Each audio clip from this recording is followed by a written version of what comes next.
अस्सलामुअलैकुम respected students, welcome to my channel. Students, आज के हमारा जो लेक्चर होगा उसका टॉपिक हम लोगों ने डिसाइड किया है कि किस तरह हम लोग CSS एबिलिटी के पोर्शन में जो 40 मार्क्स की हमारी एबिलिटी आती है उसमें हम लोग 35 प्लस मार्क्स कैसे हम लोग गेन कर सकते हैं। देखें, वैसे तो बेसिक हमारे कंसेप्ट होते हैं कि रेंज क्या है, मीन क्या है, मीडियन क्या है, मॉड क्या है, average, percentage, ratio, proportion and whatsoever, जितने भी हमारे बेसिक मैथ्स के अंदर हमारे टॉपिक आते हैं। एक तो हमें उनका बेसिक कंसेप्ट हमें पता होता है, लेकिन जब तक हम उनको पूरी प्रॉपरली CSS एबिलिटी के पैटर्न में उनको सॉल्व नहीं करेंगे, हम ये नहीं कह सकते कि हम 35 प्लस मार्क्स को हम गेन कर सकते हैं। तो आज हम इस लेक्चर के अंदर हम लोग वही मैथडोलॉजी हम लोग पढ़ेंगे कि किस मेथड के थ्रू हम लोगों ने इसको सॉल्व करना है कि हम लोग 35 प्लस मार्क्स हासिल कर सकें। सबसे पहले आप लोगों ने ये याद रखना है कि जो आप लोगों का एबिलिटी पोर्शन होता है उसके अंदर आप लोगों का हर कुछ जो क्वेश्चन है उसके 5 मार्क्स होते हैं। तो इसका मतलब हम लोगों ने उसको 5 मार्क्स के मुताबिक ही एलैबोरेट करना है। तो आइए सीखते हैं कि हम लोगों ने किस मेथडोलॉजी के थ्रू CSS एबिलिटी का पेपर पैटर्न अटेम्प्ट करना है। फॉर एग्जाम्पल, अब यहाँ पे मैं आप लोगों को एक कंसेप्ट बताने जा रहा हूँ जो कि हमारा 2016 के एबिलिटी पेपर में भी आया और 2020 के CSS एबिलिटी के पेपर में भी आया, that is range, mean, median and mod. तो इसमें से अभी एक ये कंसेप्ट जो रेंज है अभी आपसे मैं डिस्कस करता हूं कि रेंज है क्या और इसको किस तरह आप लोगों ने इसके एबिलिटी पेपर में आपने अटेम्प्ट करना है। लेट्स सी, रेंज का बेसिक कंसेप्ट क्या होता है। रेंज का बेसिक कंसेप्ट होता है maximum value minus minimum value. रे हमारा रेंज का बेसिक कंसेप्ट होगा। फॉर एग्जांपल, मेरे पास कोई भी एक डाटा गिवन है 5, 3, 12, 9, 11 और 16।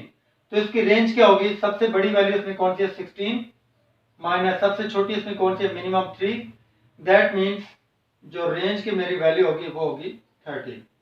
अब ये देखिए, ये तो एक बेसिक कंसेप्ट है जो कि आपको मैंने क्लियर कर दिया रेंज है क्या। और ये 2016 के पेपर में भी है, 2020 के पेपर में भी है। दैट डिपेंड्स कि हो सकता है 21 में भी ये आ जाए।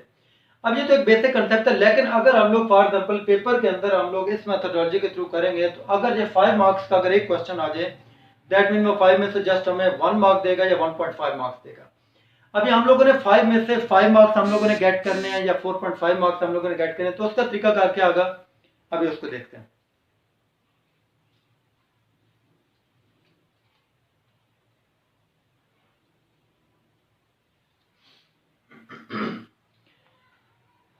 कोई भी आपके पास प्रॉब्लम आएगी, वो चाहे रेंज है, मीन है, मीडियन, मॉड है, average, percentage, ratio, proportion, basic algebra, कुछ भी है, उसको सॉल्व करने से पहले कुछ आप लोगों ने वर्ड्स अपने अपने ज़हन में रखने हैं जिनको आप लोगों ने लाजमी लिखना है, तभी इंशाल्लाह आप लोगों को मार्क्स मिलेंगे। मतलब सबसे पहले कोई भी क्वेश्चन आ जाए उसके स्टार्ट पे टॉप पे आप लोगों ने लिखना है given information,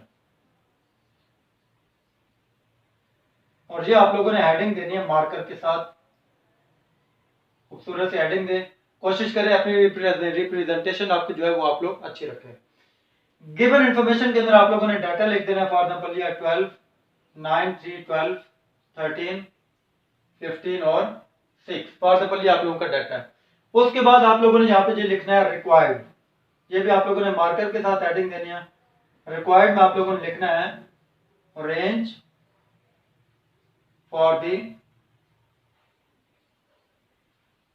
given data or given information. Okay, उसके बाद आप लोगों ने जी यहाँ पे हेडिंग जी देनी जी सॉल्यूशन, ये भी आप लोगों ने मार्कर के साथ हेडिंग देनी है। सॉल्यूशन के बाद आप लोगों ने यहाँ पे लिखना है according to statement.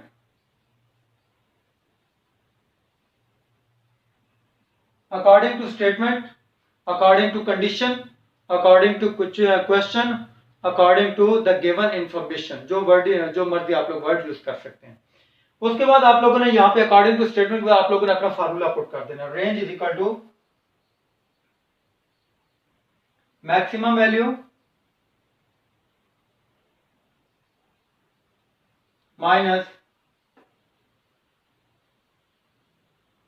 Minimum value, ये आप लोगों ने फार्मूला लिखा। उसके बाद आप लोगों ने यहां पे लिखना है पुटिंग गिवन इंफॉर्मेशन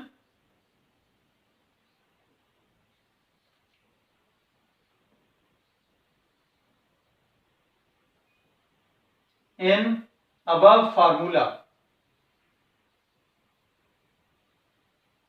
ये जो भी आपको इंफॉर्मेशन गिवन है, इस इंफॉर्मेशन को आप लोगों ने इस अबव फार्मूले में पुट कर दिया। अब हम लोग पुटिंग करते हैं, range is equal to maximum value would be as 15, the minimum value would be as 3, तो range would be equal to 12। ये आप लोगों का जो आंसर आया है, इसको एंड पे आप लोग दोबारा इलेबोरेट भी करेंगे, यानी कि दोबारा आप लोगों ने अपने आंसर को भी आपने एक्सप्लेन करना है। कैसे?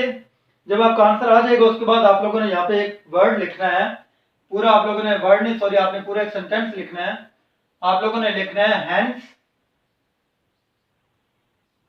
द रिक्वायर्ड वैल्यू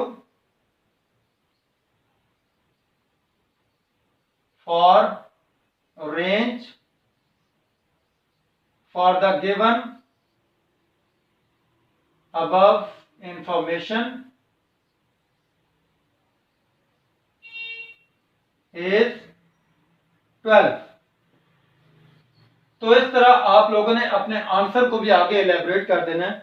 तो इसकी मेथोडोलॉजी बताने का मकसद ये है कि कभी कभार हम लोग ये कहते हैं कि हमारे एबिलिटी में मार्क्स अच्छे क्यों नहीं आते। वो इसलिए नहीं अच्छे आते क्योंकि हम लोग एबिलिटी के अंदर उस क्वेश्चंस को 5 मार्क्स के हिसाब से हम उसको जस्टिफाई नहीं करते। तो अगर हम लोग उसको 5 मार्क्स के हिसाब से हम उसको जस्टिफाई करेंगे, जो भी स्टेप हम लोग करेंगे उसको साथ साथ हम लोग एक्सप्लेन करेंगे, देन हम लोग कह सकते हैं कि इंशाल्लाह अज़ीज हमारे 35 प्लस मार्क्स उसमें इंशाल्लाह जरूर आएंगे। आई होप आपको आज की वीडियो इसमें काफी इंटरेस्टिंग आपकी लगी होगी, क्योंकि इसके अंदर मैंने आपको वो मेथोडोलॉजी बताई है जिसको आप लोग अडॉप्ट करके आप लोग 35 प्लस मार्क्स ले सकते हैं। Thank you so much.